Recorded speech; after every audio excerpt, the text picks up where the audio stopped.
अगर किसी नगर निकाय के चुनाव पर देश भर की निगाहें लगी हो तो उससे इसके महत्व को सहज ही समझा जा सकता है।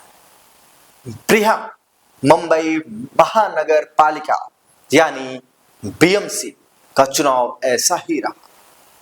यह चुनाव भारतीय राजनीति का सबसे, आप सुनिएगा फिर से एक बार, यह चुनाव भारतीय राजनीति का सबसे बड़ा शहरी राजनीतिक ड्रामा बन गया। ऐसा ड्रामा जिसमें सत्ता, विरासत, पहचान और भविष्य सब कुछ दांव पर लग चुका था। करीब 75,000 करोड़ रुपए से अधिक के वार्षिक बजट वाली बीएमसी न केवल भारत का बल्कि एशिया का सबसे समृद्ध नगर निकाय है। यह वह संस्था है जिस पर न केवल मुंबई की सूरत सुधारने का जिम्मा है बल्कि राजनीति के रंग रूटों को गढ़ने का भी यह एक माकूल मंच है। यही कारण है कि इसके चुनावों को लेकर उत्सुकता का भाव रहता है। लेकिन महानगर की सत्ता पर लंबे समय से काबिज शिवसेना के विभाजन, महाराष्ट्र की सत्ता राजनीति में आए ढांचागत बदलाव और 20 वर्षों बाद उद्धव और राज ठाकरे के एक साथ आने से इस चुनाव को राष्ट्रीय सुर्खियों का विषय बना दिया। बीएमसी के माध्यम से मुंबई दशकों तक बाला साहब ठाकरे की राजनीतिक प्रयोगशाला रही। यही वह मंच था जहां से मराठी मानुष की राजनीति ने आकार लिया, हिंदुत्व ने शहरी तेवर पाया और कांग्रेस विरोध एक अस्थायी राजनीतिक मुद्दा बना। इसलिए चुनाव के परिणाम युगांतरकारी जनादेश का संदेश थे और संदेशों का निहितार्थ ठाकरे परिवार की विरासत से भी जुड़ा है। उद्धव ठाकरे के लिए यह चुनाव राजनीतिक अस्तित्व की लड़ाई थी, सिर्फ बीएमसी जीतने की नहीं बल्कि स्वयं को प्रासंगिक बनाने की है।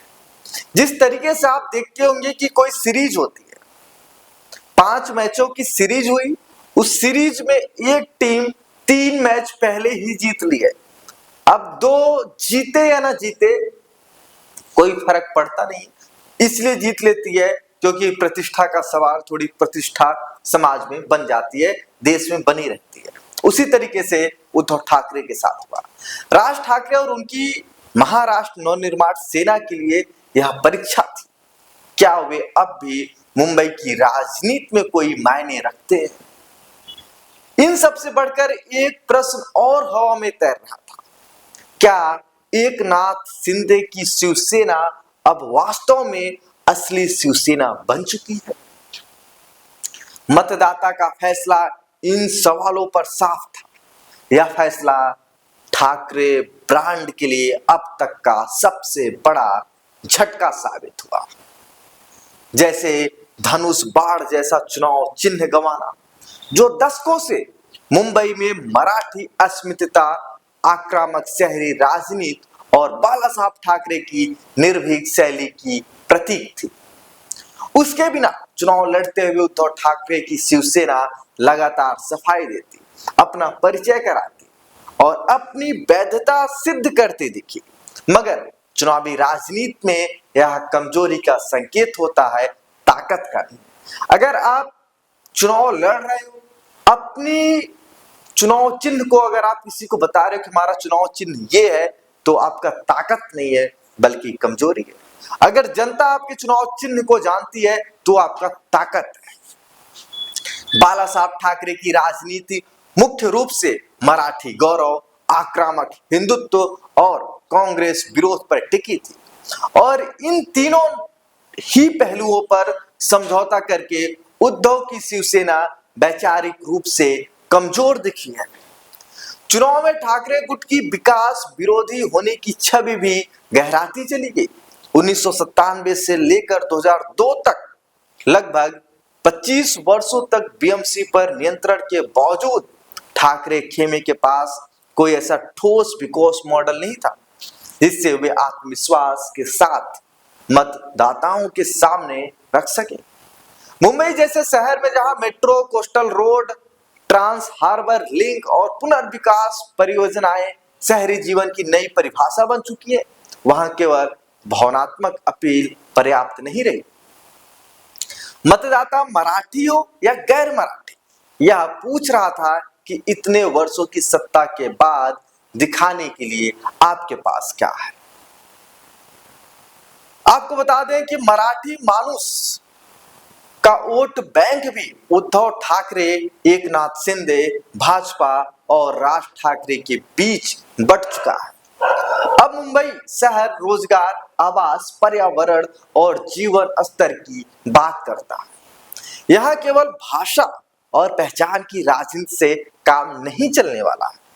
गैर मराठी वोटर्स ने बड़ी संख्या में उस विकल्प को चुना जो उन्हें स्थिरता, संसाधन और केंद्र तथा राज्य सरकार के बीच बेहतर तालमेल का भरोसा देता था। ट्रिपल इंजन सरकार का आकर्षण यानी केंद्र, राज्य और बीएमसी एक ही दल की सरकार का दांव भी मुंबई में एक तरह से निर्णायक साबित हुआ। आपको बताते चले कि समय की चूक ने भी ठाकरे बंधुओं को भारी नुकसान पहुंचाया है, क्योंकि चुनाव के लगभग 6 महीने पहले ही दोनों भाई पहली बार एक मंच पर आए। संयुक्त रैलियां भी, यह गठबंधन एक तात्कालिक समझौता अधिक लगा, उसमें दीर्घकालिक सहयोग के संकेत नहीं दिखे, क्योंकि शहर की बदलती जनसांख्यिकी ने भी राजनीति का ढांचा बदल दिया है। आज एक बड़ा वर्ग, फिर चाहे वह मराठी हो या गैर मराठी, वह बाला साहेब की राजनीति को पुरानी मिसालों से जानता है, अनुभव से नहीं। उनकी राजनीतिक चेतना मोदी मॉडल के विकास आकांक्षा और राष्ट्रवादी विमर्श से बनी है। इस नए आकांक्षी मतदाता के सामने ठाकरे बंधुओं के पास भविष्य की कोई ठोस तस्वीर नहीं थी। मुस्लिम वोटर्स की भूमिका को भी अनदेखा नहीं किया जा सकता। पिछले लोकसभा और विधानसभा चुनाव में मुस्लिम मतदाता जैसे ठाकरे गुट के पीछे लामबंद दिखे थे, वैसा बीएमसी चुनाव में नहीं हुआ।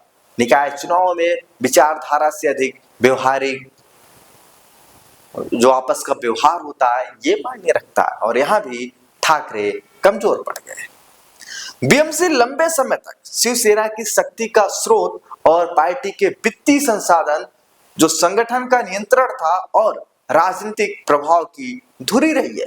बाला साहब ठाकरे इसे भली भांति समझते थे और उद्धव ठाकरे को यह विरासत में मिला था। आज जब बीएमसी की सत्ता भी हाथ से निकल चुकी है, तो यह सवाल स्वाभाविक है, क्या इसके बिना ठाकरे ब्रांड राजनीति में टिक पाएगी? क्या केवल नाम और पुरानी स्मृतियों के सहारे मुंबई जैसे शहर में राजनीतिक प्रासंगिकता बची रह सकती है? आप लोग अपनी राय कमेंट बॉक्स में जरूर दें। देखिए, हालांकि राजनीति में कुछ भी घोषणा करना जल्दबाजी है, खास तौर से देखते हुए कि अतीत में भी ठाकरे परिवार ने वापसी की है। मुंबई ने उनके लिए कठोर फैसला देने के साथ यह संदेश भी दिया कि बदलाव करो, खुद को नए रूप में गढ़ो या इतिहास में सिमट जाओ। दादर की गलियों से निकलकर देश की आर्थिक राजधानी पर राज करने वाली पार्टी के बचे खुचे धड़े को इन सवालों के जवाब जल्द से जल्द तलाशने होंगे। नमस्कार, मैं हिमांशु मिश्रा। दोस्तों, एक शानदार रिपोर्ट थी। क्या ठाकरे बंधु का हंसता खेलता चेहरा, एक चेहरे पे खुशी, क्या मुंबई एक बार फिर से देखेगा? आप अपनी राय कमेंट बॉक्स में जरूर बताएं।